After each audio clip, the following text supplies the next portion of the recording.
may isang magandang tanong dito na ayan, sabi niya, sabi ni Sin, explain sa madla ang significance when a powerful figure steps down from his position after his name is linked to corruption. Does this put faith back in our government? Hindi po. Hindi po necessarily. Depende po sa mga magiging aksyon sa hinaharap. Hindi siya necessarily. Tsaka syempre, ano yan, may mga narrative or may mga political operators or propagandists na nakikilos din behind the scenes, di ba? To protect people in such situations. Kasi yan ang hindi natin napapansin, yung mga battle of narratives eh. Ngayon, nagkikwentuhan tayo dito. Pero syempre, there's another world that exists in another layer, di ba?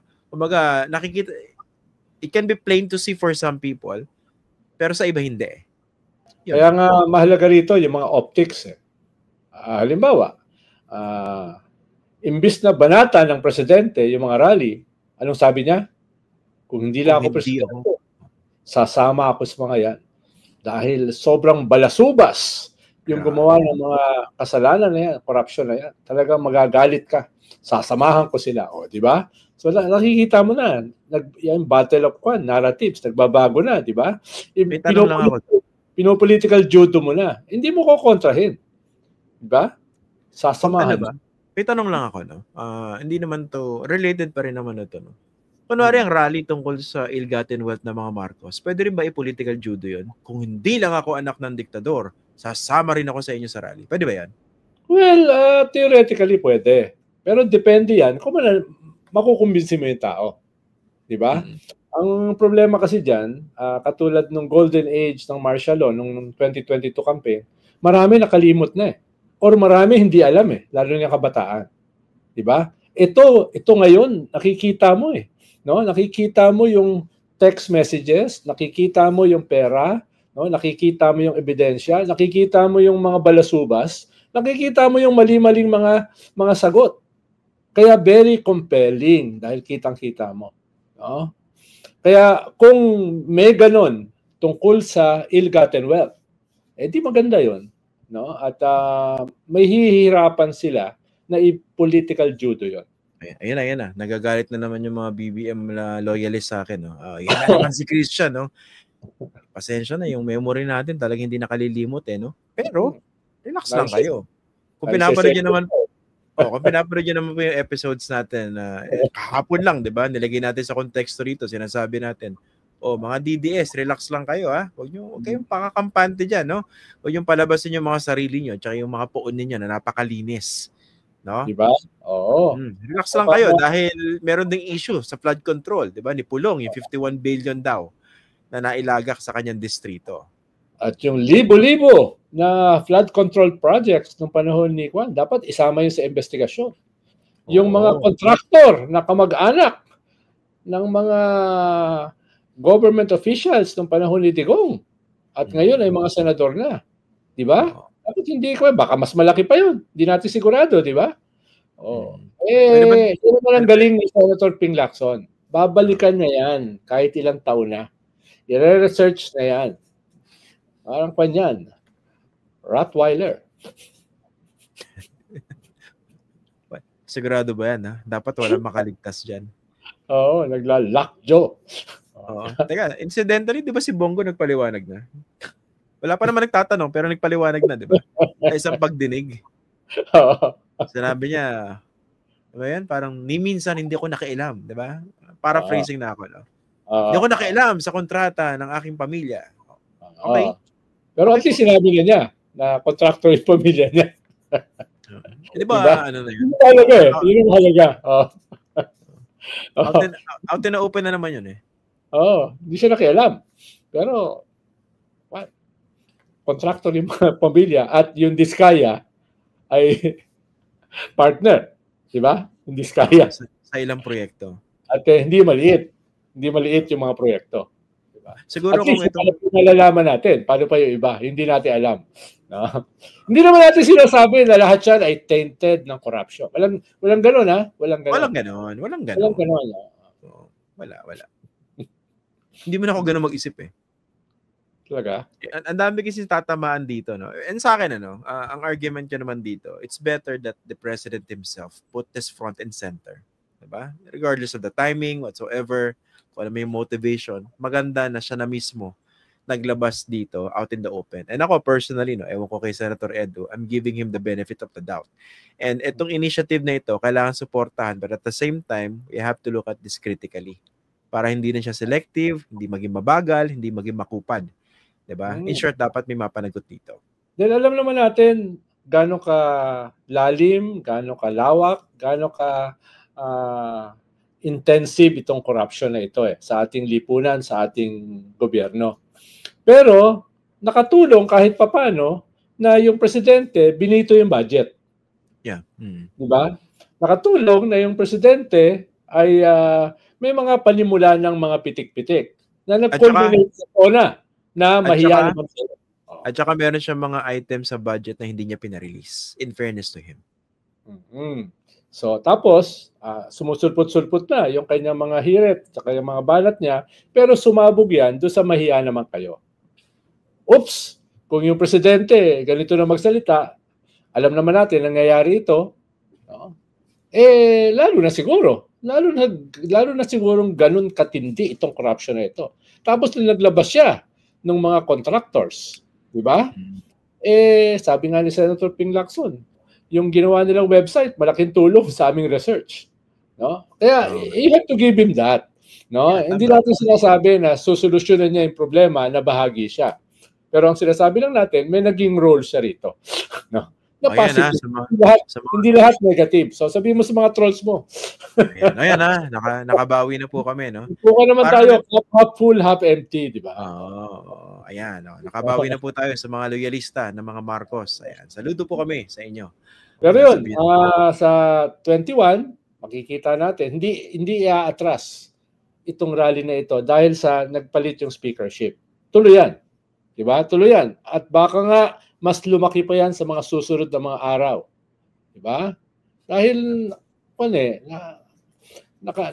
naramdaman nila na meron silang mga epekto, meron silang impact. Baka kung mas lalong lalawak, mas lalong titindi, baka mas malaki ang impact. Yun yung logic dito sa mga nag-organize ng mga rally. At dun sa mga sumasama na hindi organized. Diba? Naalala ko na yung sasabihin ko. No? Diba may mga kongresista nagtampo, nagalit kay Mayor Magalong. Na-prejudge na. Kami lagi binabanatan. Pero nung china-challenge sila na, di patawag nyo sa hearing. Hindi, wag muna kasi ito yung topic natin Parang ibang-iba rin sa ginagawa nila nung nakaraang Congress, diba? 19th Congress. Pag meron nag-criticize sa isang kongresista, patawag yan. Sitahin yan. I-contempt yan. Parang dito parang bigla, teka, huwag natin patawag. Hindi pa naman yan ang topic. No? Ito number 2. Ang gusto kong puntuhin. Di ba kunwari, ikaw yung kongresista, tapos meron isang mayor Magalong na sinasabi, involve kayo, ganyan-ganyan. Ako hindi ako papalag Hindi ako matatakot Hindi ako kasama dyan. Sigurado ako. Imbestigahan mo ako. Diba? Labas ako dyan. Wala akong tinatago. Malinis ang konsensya ko. Pero pag sobra yung pagiging defensive, medyo mapapaisip ka pinoprotektahan ba yung institusyon o ginagamit lang yung imahe ng institusyon para maiiwas yung kanilang sarili dun sa posibleng investigasyon? Nagtatanong lang naman. Nagtatanong lang din tayo dahil ang sinasabi natin kasi yung controversy ngayon ay yung mga tinatawag nating insertions. Diba? Anong ibig sabihin yan? Ito yung mga national expenditure budget na ibinigay sa Kongreso at sa Senado, no, para i-finalize, para maging GAA, 'di ba? Maging budget. Yung mga controversy diyan ay yung mga insertions na umaabot sa daan-daang bilyon, no? At nakikita dito sa mga nakaraang 3 taon at even beyond ay itong mga daan-daang bilyon na insertions ay may mga bahagi niyan na ghost. May mga bahagi niyan na anomalous. May mga bahagi niyan na kulang doon sa dapat na ginastos para doon sa mga proyekto.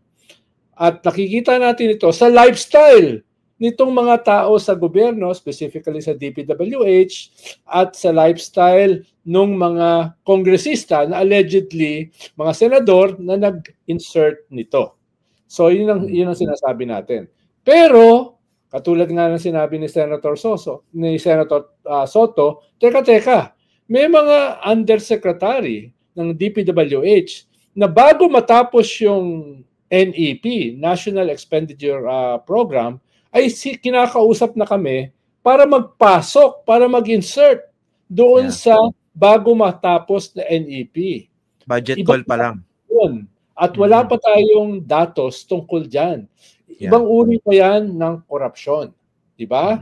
So, nai-scratch pa lang natin yung surface nitong mga pinag-uusapan natin. Ikatlo, meron ka na mga insertions. Pero kung pag-aaralan natin yung 3 taon na budget, na national budget, ay hindi lang mga insertions ang ating nasisimulang madiskubre. Pati yung mga budget cuts na tinatawag, na nilalagay sa mga unprogrammed cuts, ay malaki rin. Daang-daang bilyon din yan. Yung total niyan ay allegedly 1.450 trillion. No, 1,450 billion. No? Ng 3 taon. No, hindi lang yan insertions, budget cuts na nilalagay sa mga lump sum, sa mga unprogrammed funds, no? So, ngayon napag-uusapan natin ito. Nagsimula yan sa ganito kaliit, ganito kalaki, palaki ng palaki.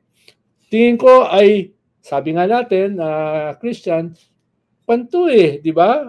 Pandora's box Naglalabasan na lahat.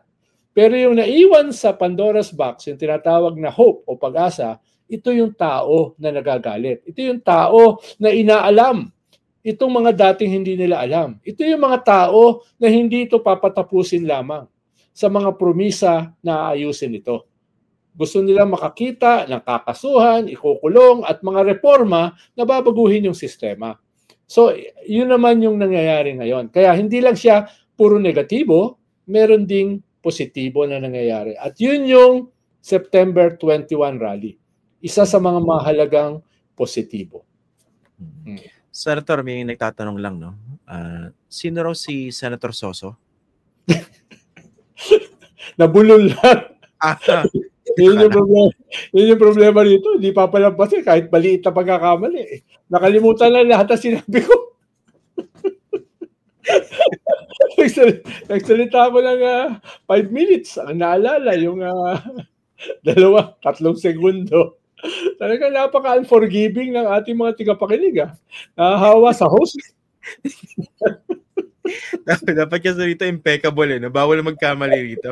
Dito perfecto. Pati yung DPWH dapat perfecto.